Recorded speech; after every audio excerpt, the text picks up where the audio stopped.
Video করে। রাধা প্রেমের তুল্য শ্রেষ্ঠ প্রেম আর এই জগতে কিছু হতে পারে না। ওই রাধা প্রেম যতক্ষণ না জীব প্রাপ্ত করতে পারছে ততক্ষণ জীবের ওই জন্ম মৃত্যুর চক্রে ঘুরতে হবে, যেতে হবে, আসতে হবে, ততক্ষণ সংসার দ্বারা মিটবে না। কেন? আমাদের এই জীবন দেহরূপী নৌকাটা একবার মৃত্যুর তটে, একবার জন্মের তটে আছাড়ি বিছাড়ি খাচ্ছে, উপায় নাই। কিন্তু ওই নৌকাটাকে যখন একটা দড়ি দিয়ে তীরে কোনো একটা শক্ত খুঁটির সাথে বেঁধে দেবো, তখন আর নৌকাটা এ তীরে ও তীরে আছাড় বিছাড়ি খাবে না। তেমনি দেহরূপী নৌকাটাকে গুরুরূপী খুঁটির সাথে ওই ভজনরূপী রজ্জু দ্বারা, ভক্তিরূপী রজ্জু দ্বারা যখনই বেঁধে দেবো, তখন আর দেহরূপী নৌকাটা আছাড়ি বিছাড়ি খাবে না। তখন এই নৌকাটা কি হবে? স্থির হয়ে যাবে। তখন গুরুদেবের আনুগত্যে ভজন হবে, তখন আমরা নিরন্তর ভজন করতে পারবো। এটাই পথ। তাইতে মহাপ্রভু এলেন, বললেন আমাবিনা অন্যে নারে ব্রজপ্রেম দিতে, আমি ছাড়া অন্য কেউ ব্রজপ্রেম দিতে পারবে না, আমাকে স্বয়ং যেতে হবে। যার জিনিস আমি যদি স্বয়ং গিয়ে না দিই, পারবে না। বললেন আচ্ছা, তাহলে ব্রজপ্রেম দিতে এলেন, তাহলে যুগ ধর্ম প্রবর্তন হবে কি করে? বলেন যুগ ধর্ম প্রবর্তন অংশ হতে হয়ে যাবে। এর আগে যুগ ধর্ম প্রবর্তন হয়ে যাবে। হরে কৃষ্ণ মহামন্ত্র নাম যুগ ধর্ম প্রবর্তন। বলেন গৌর ভগবান আসার আগে থেকেই মানুষ জানতো কলিযুগে যুগ ধর্ম হরে কৃষ্ণ মহামন্ত্র, তার আগেই শাস্ত্রেতে বলে দিয়েছে। তাহলে গৌর আসার দরকার কি হলো? বলে না, গৌর আসার এখানে দরকার ওই যে তার তিনটে অপূর্ণ বাঞ্ছাকে তিনি রেখেছেন। তিনটে অপূর্ণ বাঞ্ছা ছিল, ওই বাঞ্ছাকে পূর্ণ করতে হবে। আর ওই বাঞ্ছা পূর্ণ করার সাথে সাথে মহাপ্রভুর জীব উদ্ধারটা আনুষঙ্গে হয়ে যাচ্ছে, বলে আপনাতেই হয়ে যাচ্ছে। বলে এই রাস্তাটা দিয়ে হঠাৎ করে একটি লঙ্কার গাড়ি ছুটে গেল। যেই লঙ্কার গাড়িটা ছুটে গেল, অমনি লঙ্কার ঝাঁঝেতে পাশাপাশি বাড়িগুলো সব কাঁচতে আরম্ভ করলো। আচ্ছা, লঙ্কার গাড়িটার কি উদ্দেশ্য ছিল যে বাড়ির লোকগুলো, যত সব লোকজন আছে রাস্তা ধারে সবাই হাঁচুক কাশুক? তার তো উদ্দেশ্য না। তার উদ্দেশ্য কি? একটা গোডাউন থেকে আর একটা গোডাউনে মাল বয়ে নিয়ে যাবে। কিন্তু তাহলে মানুষ হেঁচে কেচে চোখ দিয়ে জল বেরিয়ে অস্থির হচ্ছে কেন? বলেন ওটা আনুষঙ্গে হয়ে যাচ্ছে, ও যে রাস্তা দিয়ে যাচ্ছে ওর প্রভাবে হয়ে যাচ্ছে। তেমনি গৌর ভগবানের উদ্দেশ্য কি না? রাধা প্রেম আস্বাদন করা, রাধারানীর ঋণ শোধ করা। তাই ঋণ শোধ করতে গিয়ে জীব উদ্ধার আপনা থেকেই হয়ে যাচ্ছে, আলাদা করে তাকে জীব উদ্ধার করতে হচ্ছে। তাই তো তিনি 24 বছর বয়সের শেষ মাঘ মাস, পয়লা মাঘ তিনি চলে গেলেন। সেইখানে গিয়ে তিনি পুরীতে অবস্থান করে গম্ভীরা ভিতরে প্রাণ গোড়ারায় নিশি দিশি কাঁদিয়া রজনী পোহায়, বধূ কই এলো না। মহাপ্রভু কেঁদে কেঁদে সারা রাত্রি পোহাচ্ছেন ওই রাধা প্রেম, ওই বিপ্রলম্ভ রস আস্বাদন করছেন। কার জন্য? নিজের জন্য। সেই বৃন্দাবনের ব্রজগোপীরা যে ভালোবাসা বেসেছিল, সেই ভালোবাসার ঋণে তিনি ঋণী হয়েছেন। আর সেই ঋণ শোধ করার জন্য গৌরাজ গম্ভীরায় বসে কাঁদছে। মহাপ্রভু এখন বৃন্দাবন যাচ্ছেন, ঝাড়িখণ্ডের পথ ধরে ধরে তিনি বৃন্দাবনের উদ্দেশ্যে ছুটছেন। আগামীকাল রাস পূর্ণিমা, সেই রাসের দিনে মহাপ্রভু বৃন্দাবনে উপস্থিত হয়ে কৃষ্ণ অন্বেষণ লীলা করবেন। আজও আমাদের বরাহনগর পাটবাড়ি আশ্রম থেকে আমার শ্রী গুরুদেব সকলে বাবাজি মহারাজের আনুগত্যে সকল বৈষ্ণবগণ আজও বৃন্দাবনে এই লীলা হয়। আগামীকাল সারাদিন ব্যাপী বৃন্দাবনে পরিক্রমা হবে। বিভিন্ন জায়গায় জায়গায় গিয়ে যমুনার তীরে গিয়ে আকুতি মিনতি করেছিলেন রাধারানী, যমুনা বলো বলো আমার প্রাণ কৃষ্ণ কোথায় গেল, ও তমাল তরু বলো বলো প্রাণ কৃষ্ণ কোথায় গেল, ও নিধুবন এই তো সেই নিধুবন, কোথায় আমার প্রাণ কৃষ্ণ, এই তো সেই নিধুবন, এই তো তমাল তরু, এই তো কৃষিঘাট, এই তো বংশীবর, কিন্তু আমার শ্যাম নাই। এই যে কৃষ্ণকে অন্বেষণ করেছে সব গোপীগণ, এই ভাব নিয়ে মহাপ্রভু সেই লীলা আস্বাদন করেছেন। আগামীকাল সেই তিথি। তাই এই কলির ভগবান গৌর সুন্দর, যিনি আমাদের প্রথম দেখালেন যে এই বৃন্দাবন লীলা ভজনা করতে গেলে, বৃন্দাবনের কৃষ্ণচন্দ্রকে ভজনা করতে গেলে সবার আগে নিতাই কৃপা, তারপর গৌর চরণের আশ্রয়। নিত্যানন্দ কৃপা না হলে গৌর চরণে আশ্রয় হবে না। তাই জন্য পুরীতে অবস্থানকালীন একদিন মহাপ্রভু নিত্যানন্দ প্রভুকে ডেকে বলছেন, শুনো শুনো নিত্যানন্দ, কলির জীব হলো অন্ধ, জীবে তো না পাইল কৃষ্ণ নাম, জীবে সদয় হইয়া হরিনাম লওয়াও গিয়া, কেহ যেন বঞ্চিত না হয়। শোনো শোনো নিত্যানন্দ, শোনো।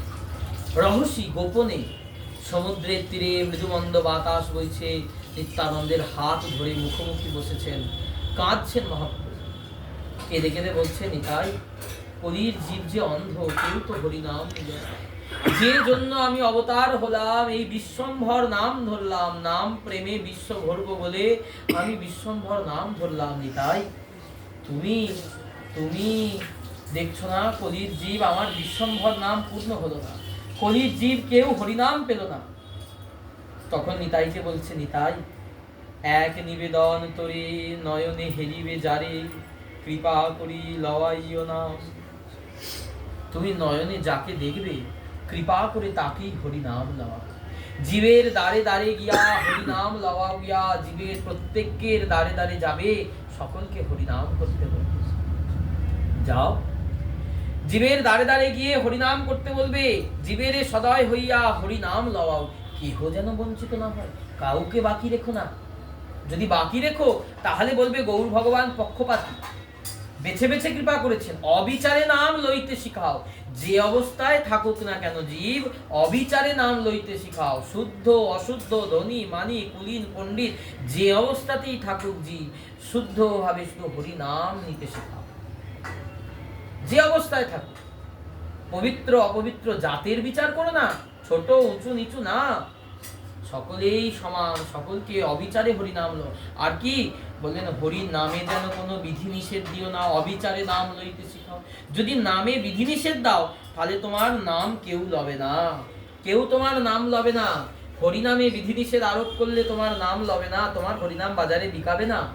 তাই অবিচারে নাম লইতে শিখাও। যেভাবে হোক, যে অবস্থায় থাকুক, শুধু প্রাণ ভরে হরিবোল বলো, প্রাণ ভরে গৌর হরিবোল বলো, তাতেই তার কৃপা হবে। বলে এই করতে শেখাও। সেই নিত্যানন্দ প্রভু তিনি কি করলেন, গৌরের কথা শুনে তিনি ছুটে চলেছেন সেই নীলাচল থেকে। বলে, তুমি আর নীলাচলে এসো না, তোমাকে যেন আমি আর নীলাচলে না দেখি। প্রতি বছর রথের সময় নিত্যানন্দ প্রভু সকল ভক্তগণ, অদ্বৈতাচার্য সবাই নীলাচলে যান রথযাত্রা দেখতে আর গৌরকে দেখতে। সচল জগন্নাথ আর অচল জগন্নাথ, দুই জগন্নাথকে দেখতে যান। সচল জগন্নাথকে বাসুদেব ঘোষ কহে করি জোড় হাত, যেই গৌর সেই কৃষ্ণ সেই জগন্নাথ। সচল জগন্নাথ হচ্ছেন আমার গৌর, আর অচল জগন্নাথ ওই যে কাঠের মূর্তি দাঁড়িয়ে আছেন, অতি অচল। বলেন সচল হচ্ছেন আমার মহাপ্রভু। তাই সচল জগন্নাথ দেখতে যান। বললেন, তুমি আর এসো না, তুমি বাংলায় থেকো। তুমি যদি বাংলা থেকে গৌর থেকে চলে আসো তাহলে গৌরের নাম প্রচার বন্ধ হয়ে যাবে, বিধর্মীরা থাবা বসাবে সনাতন ধর্মীদের ওপর, তাদেরকে অত্যাচারিত করবে। তুমি নাম প্রেম বিতরণ করো, তোমার একটাই কাজ। তখন নিতাই চাঁদ কি করলেন, নিতাই চাঁদ ছুটে আসছেন সেই নীলাচল ভূমি থেকে গৌরের ভূমির উদ্দেশ্যে, গৌর মণ্ডলের উদ্দেশ্যে। লোচন দাস ঠাকুর দেখে পদ লিখছেন, নিতাই গুণমণি আমার, নিতাই গুণমণি, ও সে আনিয়া প্রেমের বন্যা ভাসালো অবনী। প্রেমের বন্যা লইয়া নিতাই আইলা গৌর দেশে গো, ডুবিল ভকত গণ দীনহীন ভাসে গো। সেই গৌর প্রেমের বন্যা নিয়ে নিতাই গৌর দেশে এলেন। চারিদিকের প্রেম বন্যায় ডুবে গেল, সকল জীবকে হরিনামে মাতিয়ে তুললেন। দীনহীন পতিত পামর নাহি বাছে, ও সে ব্রহ্মার দুর্লভ প্রেম সবাকারে যাচ্ছে। বলেন ব্রহ্মার দুর্লভ প্রেম, এ ব্রহ্মাও পায়নি, ব্রহ্মারও পরশ হয়নি। ব্রহ্মাও সাধনা করছে ওই প্রেম পাওয়ার জন্য, শিবও সাধনা করছে, ইন্দ্র বরুণ অরুণ সকলের তপস্যা করছে ওই প্রেম পাওয়ার জন্য। আর সেই প্রেম অবিচারে নিতাই নিতাই মালি মাথায় লইয়া ডালি, সেই প্রেম সবারই বিলায়। সেই নিতাই মালি মাথায় প্রেমের ডালি নিয়ে সকলকে প্রেম ফল দিচ্ছে। আবদ্ধ করুণা নিতাই কাটিয়া মহান, ঘরে ঘরে বুলে প্রেম অমিয়ার বান। সেই নিতাই প্রতি ঘরে ঘরে গিয়ে সকলকে বলছে, হ্যাঁ রে তোরা এখনো অন্ধ হয়ে থাকবি, আর তো সময় নাই, একবার বদন ভরে গৌর হরি বল, তোরা প্রাণ ভরে গৌর হরি বল। ঘরে ঘরে বুলে প্রেম অমি আরো বান, যার ভান্ডার শূন্য ছিল তার ভান্ডারও নিতাই পূর্ণ করে দিল। লোচন বলে আমার নিতাই যেবা না ভজিল, জানিয়া শুনিয়া সেই আত্মঘাতী হইল। জেনে শুনে সেই ব্যক্তি আত্মঘাতী, যে নিতাই চরণ না ভজ, যে নিতাই চরণ না ভজলো, জেনে শুনে সে আত্মঘাতী হলো। তাই সেই নিতাই ছাড়া গৌর প্রেম তো পাওয়া যাবে না। গৌর প্রেম না পেলে রাধা কৃষ্ণ প্রেম বোঝা যাবে না।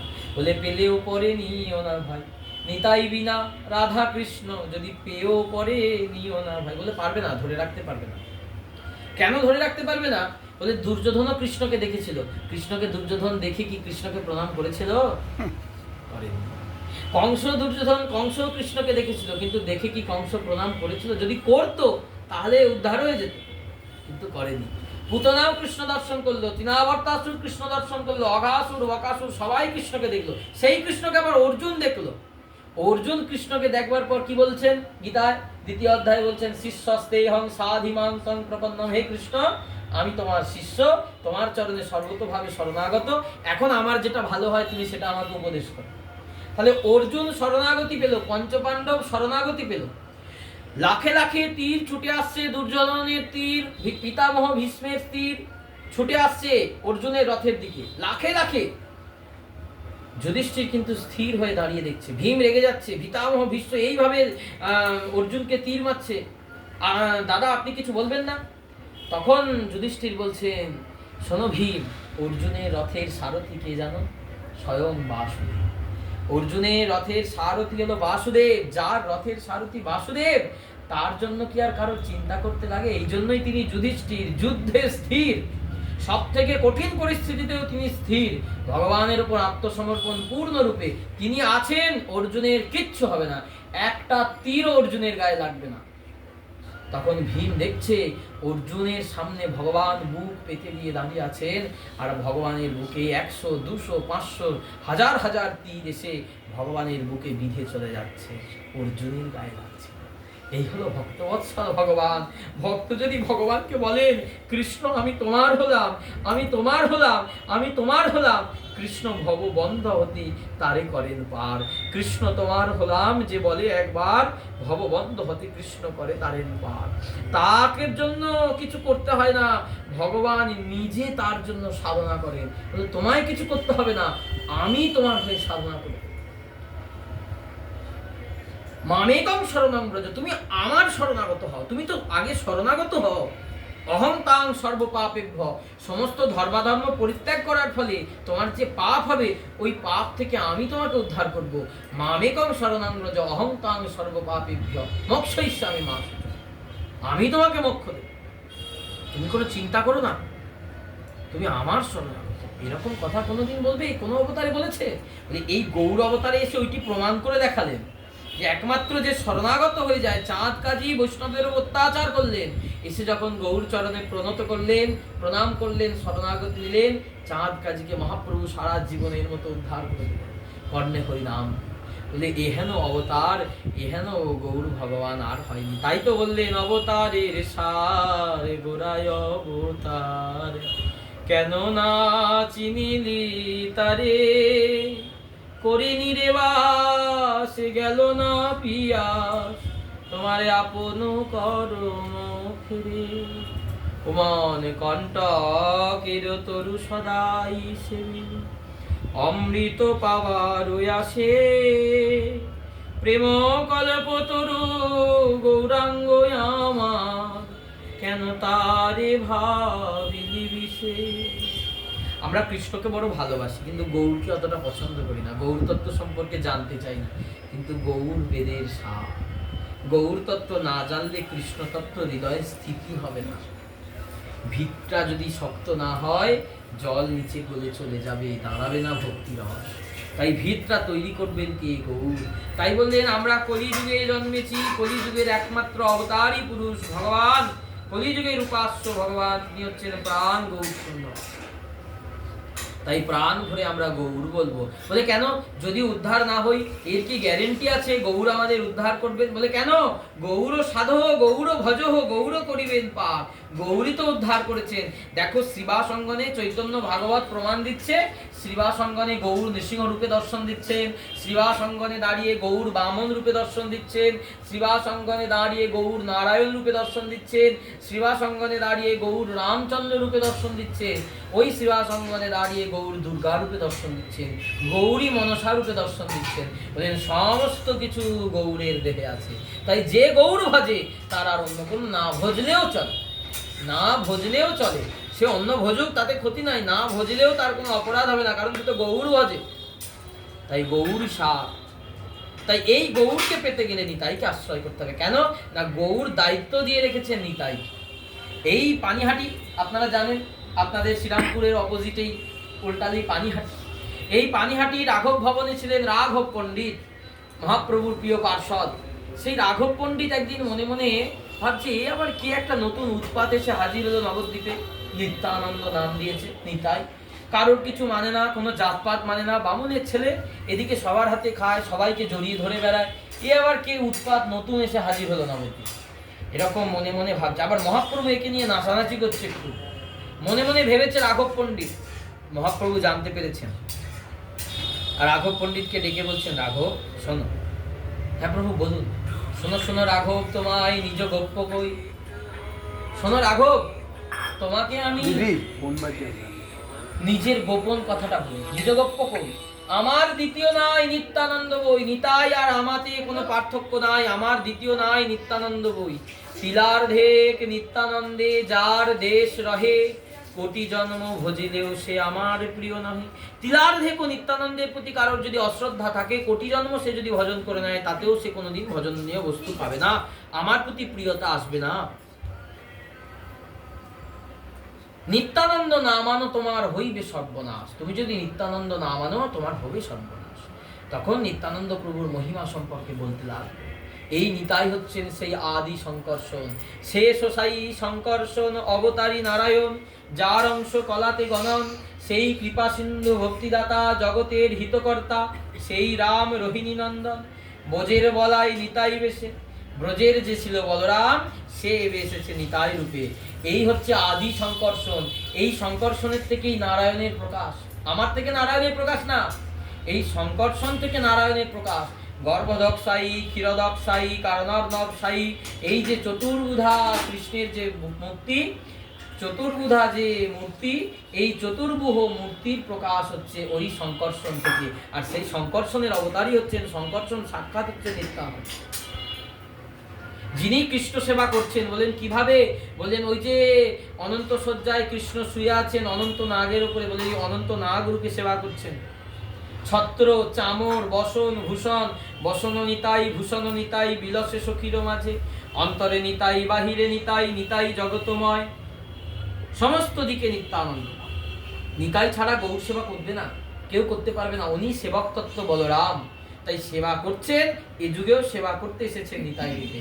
তাই সেবককে না ধরলে তো সেব্য পাওয়া যায় না। আপনি মন্দিরে গেছেন, মন্দিরে গিয়ে যদি ব্রাহ্মণকে বলেন যে আপনি একটু আমার হয়ে পুজো দিয়ে দেন, তবে তো ভগবানের কাছে পুজো দেওয়া যাবে। তাহলে এই গৌর সেবা করতে গেলে সেবকটিকে না নিত্যানন্দ, তার চরণ আশ্রয় না করলে গৌর চরণে সেবা যাবে না। আর গৌর ভজলেই তো সব ভজা হলো। একাধারে রাধাকৃষ্ণ আছে না, গৌরের মধ্যেই তো রাধাকৃষ্ণ, অন্তঃকৃষ্ণ বহি রাধা, ভেতরে কালো বাইরে সাদা। বলে ওই বিয়ে বাড়ি যাওয়ার সময় একজন বন্ধু একটা কালো জামা পরে এসেছে, তখন বন্ধু বলছে তুই কালো জামা পরে এসেছিস কেন, বিয়ে বাড়ি যাবি আমার সঙ্গে?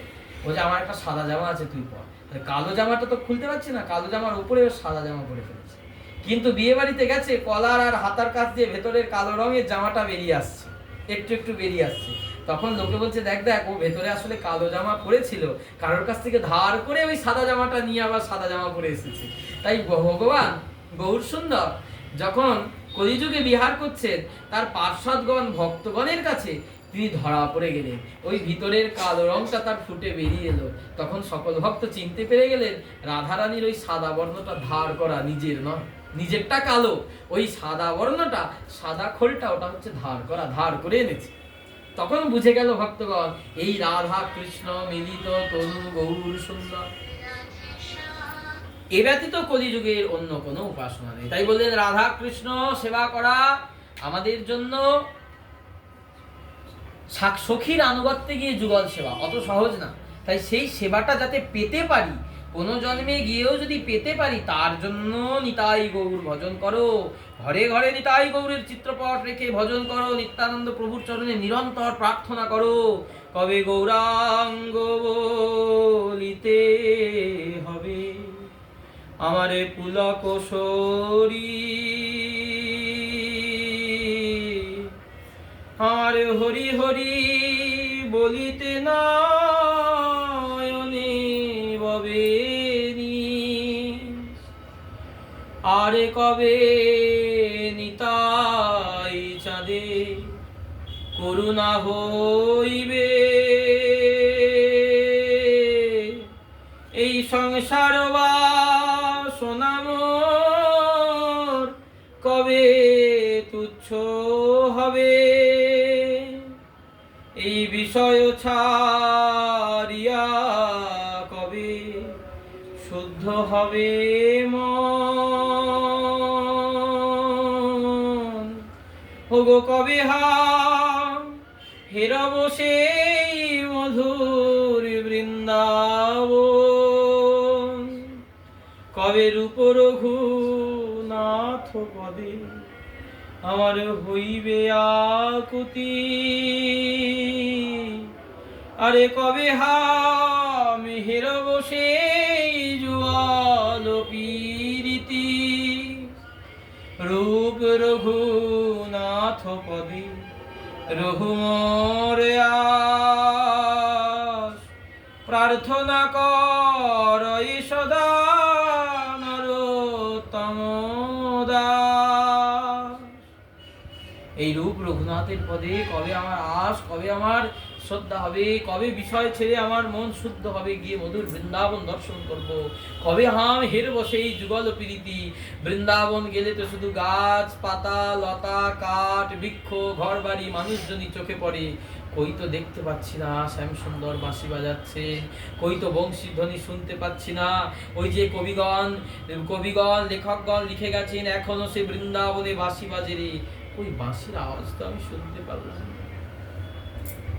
কবে শুনবো সেই বাঁশির আওয়াজ, কবে আমার কানেও বাজবে সেই মধুর মধুর মুরলী তান, কোন বা কুঞ্জে বাজিল রে বাঁশি না জানে অন্য পর কি আপন, কুলবতী কুল নাসিল রে, যমুনা উজান পঞ্চ মুরলী গান পঞ্চম তান, যমুনা উজান ধাইল রে, কবে আমার সেই ব্রজ গোপীদের মতো অবস্থা হবে, ব্রজে গোপী দেহ পাইয়া রাধা কৃষ্ণ সেবা প্রেম সেবা নিব চাইয়া।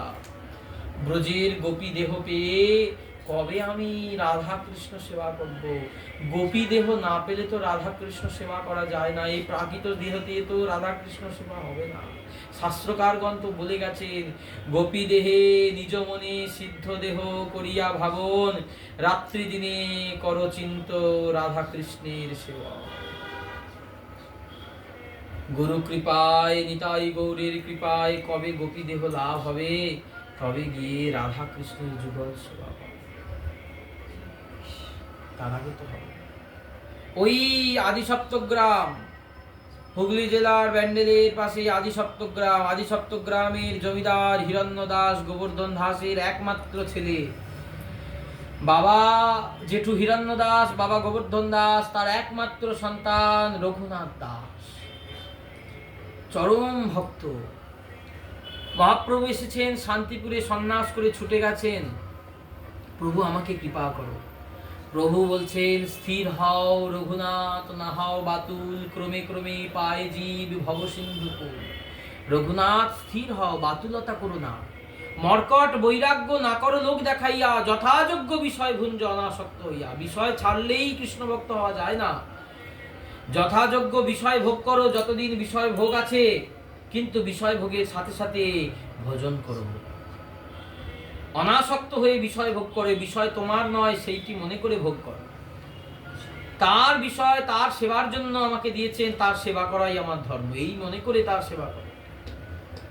বলেন আমার প্রচুর অর্থ দিয়েছেন ভগবান, বলেন ব্যাংকে জমিয়ে নিত্যদিন ব্যাংকের ওই এটা মোবাইল ব্যাংকের পাসবুক আপডেট করে দেখবার জন্য না আমার কতগুলো শূন্য বাড়লো।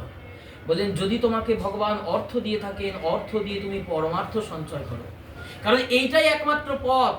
এই মনুষ্য জন্মে অর্থ দিয়ে পরমার্থ কেনা যায়, এই একটা অর্থের সদ্গতি। বললেন অনেক অর্থ আছে, কেউ বললেন কোথাও বিরাট ভাগবত উৎসব হচ্ছে, কোথাও বিরাট অনুষ্ঠান হচ্ছে, সেখানে তোমার অর্থ দান করো। তোমাকে দিয়েছেন ভগবান এই জন্য, বলেন যদি তুমি দান না করো, বললেন লক্ষ্মী কে सूत चार है, धर्म अग्नि नृप चोर, धर्म हेतु खर्च नहीं, तीन करे भरपूर। বলেন অনেক টাকা রোজগার করে রেখেছো, তুমি যদি ভগবত সেবায় টাকা খরচা না করো, সাধু বৈষ্ণবের সেবায় খরচা না করো, তাহলে কি হবে? বলেন রোগে খাবে। অগ্নি, অগ্নি মানে কি? বলেন অগ্নি মানে রোগ। নৃপ মানে রাজা, অর্থাৎ মামলা মোকদ্দমা যাবে, কেস কাচারিতে যাবে। চোর, বলেন টাকা কেউ চুরি করে নেবে, কেউ তোমার টাকা তোমাকে ঠকিয়ে নিয়ে নেবে। ধর্ম অগ্নি নৃপ চোর, ধর্মের জন্য যদি খরচা না করো, লক্ষ্মী দেবীর 4 সন্তান, ধর্ম অগ্নি নৃপ আর চোর। তুলসীদাস বলছেন রামচরিতমানসে, বলছেন ধর্ম অগ্নি নৃপ চোর, ধর্মের জন্য যদি তোমার অর্থ খরচা না হয়, তাহলে 3 করে ভরপুর, 3ই শেষ করে দেবে। কারণ তুমি তো অর্থ রোজগার করেছো, অর্থটা খরচা করবে কিসে? বলে অর্থ রোজগার করেছো যখন, খরচা করবার জন্য তো ভগবান রাস্তা দেবেন। যখন ভগবান দেখবেন তুমি পরমার্থের জন্য খরচা করছো, তখন ভগবান বলবেন না ঠিক আছে, পরমার্থের জন্য খরচা করছে, আমার সেবার জন্য, আমার ভক্তের সেবার জন্য, আমার উৎসবের জন্য, ঠিক আছে। কিন্তু যখন তুমি এসবের জন্য খরচা করবে না, তখন তোমার কঠিন ব্যাধি দেবে, মামলা মোকদ্দমা দেবে, ঠক জোচ্চরের পাল্লায় পড়বে, তখন কি হবে? অর্থ আস্তে আস্তে আস্তে আস্তে আস্তে আস্তে চলে। দেখবেন ডাক্তারখানায় গিয়ে আমরা 2 লক্ষ টাকা খরচা করে চলে আসি, কিন্তু কোথাও মন্দির থেকে কালেকশন এসে যে আমাদের উৎসব আছে, আমার এখানে ভাগবত সপ্তাহ হবে, একটু ডোনেশন দেন কি ভিক্ষা দেন, তখন আর আমার 100 টাকা 200 টাকা দিতে কষ্ট হচ্ছে। বলে কেন? বলে ডাক্তারের কাছে যখন দিচ্ছি তখন তার গুনলে হবে না, ডাক্তারবাবু বান্ডিল টেনে নিচ্ছে, ডাক্তারবাবু তখন বান্ডিল টেনে নিচ্ছে, একবারে 2 লাখ বেরিয়ে যাচ্ছে, একবারে 5 লাখ বেরিয়ে যাবে, বলে ভেলোর গেলাম 5 লাখ টাকা খরচা হয়ে গেল, বেরিয়ে যাচ্ছে। বলেন এই বোধটা আমাদের জাগতে, তাই বলছেন যে ধর্ম হেতু খরচ নেই, দিন করে ভর। তাই সৎ কর্মে আমার যদি অনেক থাকে, আমাকে সেটা সৎ কর্মে সৎ পথে ব্যয় করতে হবে, যার দ্বারা সেটা ভগবত সেবায় পৌঁছায়। তাই অর্থ দিয়ে পরমার্থ পাওয়া যেতে পারে। এই এই এই বোধটা জাগ্রত করবার জন্য নিত্যানন্দ প্রভু একটা নতুন জিনিস, ওই হিরণ্যদাস গোবর্ধন দাস কিপ্টে ছিলেন, কোনোদিন অর্থ খরচা করতেন না, কোনো সাধু বৈষ্ণবকে দিতেন না। তার ঘরেই জন্ম দিলেন রঘুনাথ দাস। ছুটে গেলেন, বলেন অনাসক্ত হয়ে ভজন করো, অনাসক্ত হয়ে বিষয় ভোগ করো। তোমার বাবা কাকার জমিদার, তৎকালীন দিনে 20 লক্ষ টাকার জমিদারি, 12 লক্ষ টাকা নিজেরা রাখতো, 8 লক্ষ টাকা নবাবকে কর দিত। তা নবাব জানতে পারলো, বলে 12 লক্ষ টাকা তোমরা নিয়ে মাত্র 8 লক্ষ টাকা আমাকে কর দাও, শাস্তি হবে। হিরণ্য দাস গোবর্ধন দাস পালিয়ে গেল ভয়েতে। রঘুনাথ দাস গিয়ে বললেন, তা আপনি আর আমার বাবা আমরা তো ভাই ভাই, তা ভাই ভাই যখন, ভাই কি ভাইয়ের কখনো ক্ষতি করতে পারে, ভাইকে বেঁধে রাখতে পারে? তা আপনাকে 12 লক্ষ টাকাই দেওয়া হবে, আমরা 8 লক্ষ টাকা নেব। যখনই ভাই ভাই বলেছে, তখনই নবাব হুসেন শাহ বললেন, এরকম ভ্রাতৃত্ববোধের কথা এখনো পর্যন্ত আমি কারোর মুখে শুনি নাই। তখন রঘুনাথকে বুকে জড়িয়ে ধরে বললেন, ঠিক আছে যাও, 20 লক্ষ টাকার জমিদারি তোমাদের, আমাকে কিছু দিতে হবে। জয় হুসেন শাহের দরবার বিজয় করে রঘুনাথ ফিরে এলেন হিরণ্য দাস গোবর্ধন দাসের বাড়িতে। ছেলেকে দেখতে পারতো না, কৃষ্ণ ভক্ত, কৃষ্ণ ভজন করতো বলে, সেই ছেলে নয়নমণি হয়ে গেল। সাধু সেবার জন্য বাবা জ্যাঠা বিলতে শুরু করলেন, এবার ছেলের জন্য বিলতে শুরু করলেন। মহাপ্রভু এসেছেন, যত সেবা লাগে দাও। এক সময় পানিহাটিতে মহাপ্রভু, এই পানিহাটিতে নিত্যানন্দ প্রভু এসেছেন আষাঢ় মাসে, কোন একটা শুক্লপক্ষের ত্রয়োদশী তিথি, জ্যৈষ্ঠ শুক্লা ত্রয়োদশী তিথি সম্ভবত, আমার ঠিক মনে নেই। হ্যাঁ, জ্যৈষ্ঠ শুক্লা ত্রয়োদশী তিথিতে নিত্যানন্দ প্রভু এসেছেন পানিহাটিতে। তখন রঘুনাথ খবর পেয়েছে, 2 বার মহাপ্রভু চরণে শরণ নিতে গেছে, মহাপ্রভু দীক্ষা দেননি, চরণে শরণ দেয়নি যে আমি সংসার ছেড়ে তোমার সাথে চলে যাব, দেননি, বলে বাড়ি ফিরে যাও, তোমার সময় হয়নি। নিত্যানন্দ প্রভু এসেছেন, দূর থেকে রঘুনাথ প্রণাম করছে। একজন সেবক নিত্যানন্দ প্রভুর কানে কানে বলছে, প্রভু ওই যে দূরে রঘুনাথ দণ্ডবত করে, ওই দূরে রঘুনাথ দণ্ডবত করে, সেবক কহে ওই যে রঘুনাথ দণ্ডবত করে। যেই নিত্যানন্দ প্রভু রঘুনাথকে দেখেছেন, অমনি ছুটে গিয়ে বলছেন, আরে আরে আরে চোরা দিদি দর্শন, আজ লাগি পাইয়াছি তোরে করিমু দণ্ডন। আরে চোর চোর, তুই এসে আমাকে লুকিয়ে লুকিয়ে প্রণাম করছিস, সামনে আয়, আজ তোকে আমি দণ্ড দেবো, আজকে পেয়েছি তোকে দণ্ড দেবো। সঙ্গে সঙ্গে কি করলেন, নিজের ডান পাটা নিয়ে রঘুনাথের মাথায় চাপিয়ে দিলেন। তখন নিত্যানন্দ প্রভুর চরণে পড়ে কাঁদছে রঘুনাথ, বলো বলো হে প্রভু নিতাই, আমি কি গৌরাঙ্গ পাবো, তুমি না দিলে আমায় কে বা দিবে, আমি কি গৌরাঙ্গ পাবো, তুমি যদি গৌর না দাও কে আমাকে দেবে। দেখুন রঘুনাথকে দিয়ে দেখাচ্ছেন, লীলা করে দেখাচ্ছেন, নিতাই চরণ ছাড়া গৌর কৃপা পাওয়া যায় না রঘুনাথ, দুইবার তুমি এসেছো, তোমায় ফিরিয়ে দিয়েছি, নিতাই চরণে অনুগত না হলে, নিতাই কৃপা না করলে আমি তো কৃপা করতে পারবো না তোমাকে। নিত্যানন্দ প্রভু বললেন, হ্যাঁ রে চোর। বললেন, কেন চোর বললেন? বলে, যার ধন তারে যদি না বলে নেওয়া হয় তাকেই তো চুরি করা বলে। তাহলে গৌর কার ধন? বলে, নিতাইয়ের ধন হচ্ছেন গৌর, সেটা যদি নিতাইয়ের অনুমতি ছাড়া আমি নিতে যাই, বলে তাই তো নিতে গেছিল রঘুনাথ, তাই জন্য রঘুনাথকে চোর বললে। বলেন, আজই তোরে দণ্ড দিব। কোথায়, কি দণ্ড দেবেন? বলেন, দণ্ড হবে চিরাদধি খাওয়াও মোরগণ, এই পানিহাটিতে যত যত আমার ভক্তরা আছে সকলকে চিরাদধি খাওয়াও। তখনই প্রথম ওই পুঁজিবাদ ধ্বংসের যে চিন্তা ভাবনা, সেই চিন্তা ভাবনার উদয় হলো, যে পুঁজিবাদকে ধ্বংস করতে হবে, যাদের অনেক অর্থ আছে তাদের অর্থ সমাজের সমস্ত স্তরের মানুষের কাছে পৌঁছাতে হবে, একজনের কাছে প্রচুর অর্থ থাকলে হবে না। নিত্যানন্দ প্রভু বললেন, এই দিয়ে দরিদ্র দুঃখ পীড়িত মানুষের সেবা হবে। তখন চিড়ে দই সকল জমিদারির আয় থেকে নিয়ে আসতে শুরু করলো রঘুনাথ, সেই দিয়ে চিড়ে দধির উৎসব আজও হচ্ছে পানিহাটি চিরাদধি উৎসব। এই উৎসবের মধ্যে দিয়ে নিত্যানন্দ প্রভু প্রমাণ করলেন যে দেখো, গৌরাঙ্গ মহাপ্রভু প্রমাণ করলেন যে আমার কৃপা পেতে গেলে আগে নিতাই চরণে অনুগত হতে হবে, তাই নিতাই কৃপা ছাড়া আমার কৃপা পাওয়া যায় না, তাই নিতাই চরণে সর্বতভাবে আমাদের আশ্রয় নিতে হবে, তার আগে হবে না। তাই ভক্তের উদ্ঘোষণা, ভক্ত বলছেন, আমি আরে কারে বা ডরি রে, আমি আরে কারে বা ডরি, ওই না ভবের ঘাটে কোমরেতে আমার দয়াল নিতাই বাইছে তরি,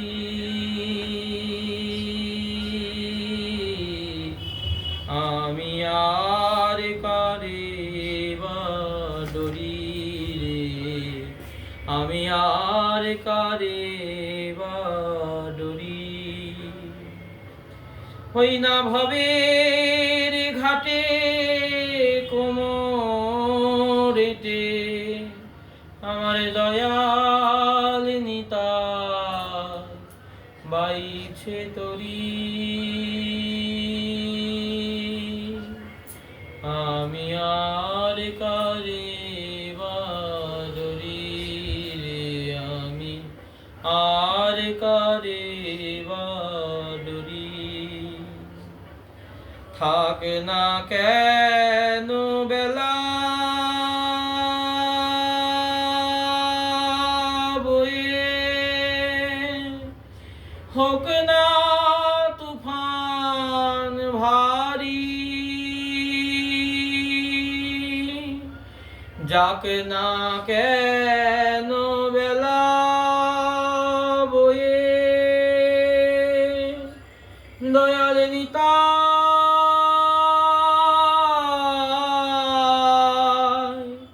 আমারে প্রাণের নিতাই, যাক না কেন বেলা বয়ে, হোক না তুফান ভারী, ও সে হাত ধরে যে বসিয়ে নেই গো, ও সে হাত ধরে যে বসিয়ে নেই গো, জমিয়ে দেয় সে মজার পারি,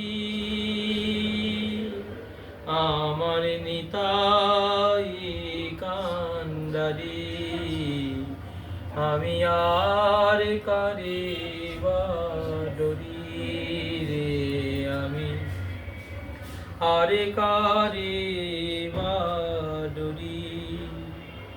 বোঝার ওজন দেখে না ভাই, সে লয় না পারে রে করি। বোঝার ওজন দেখে না ভাই, ও সে লয় না পারে রে করি। বোঝার ওজন দেখে না ভাই, দয়াল নিতাই আমার,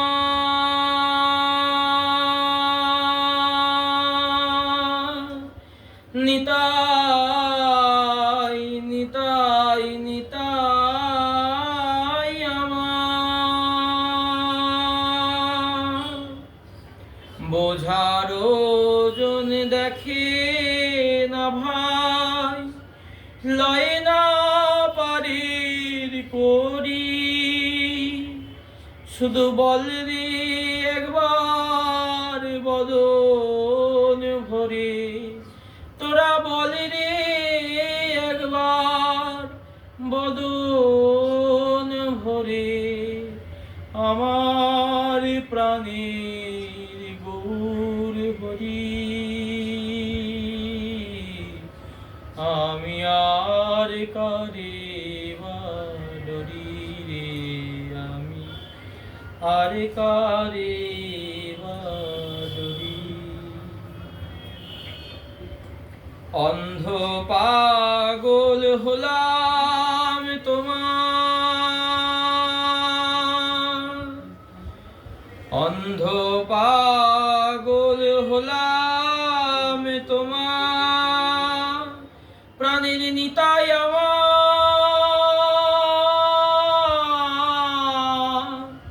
ওগো নিতাই আমার। অন্ধ পাগল হলাম তোমার, ওগো প্রেমের কান্ডারি।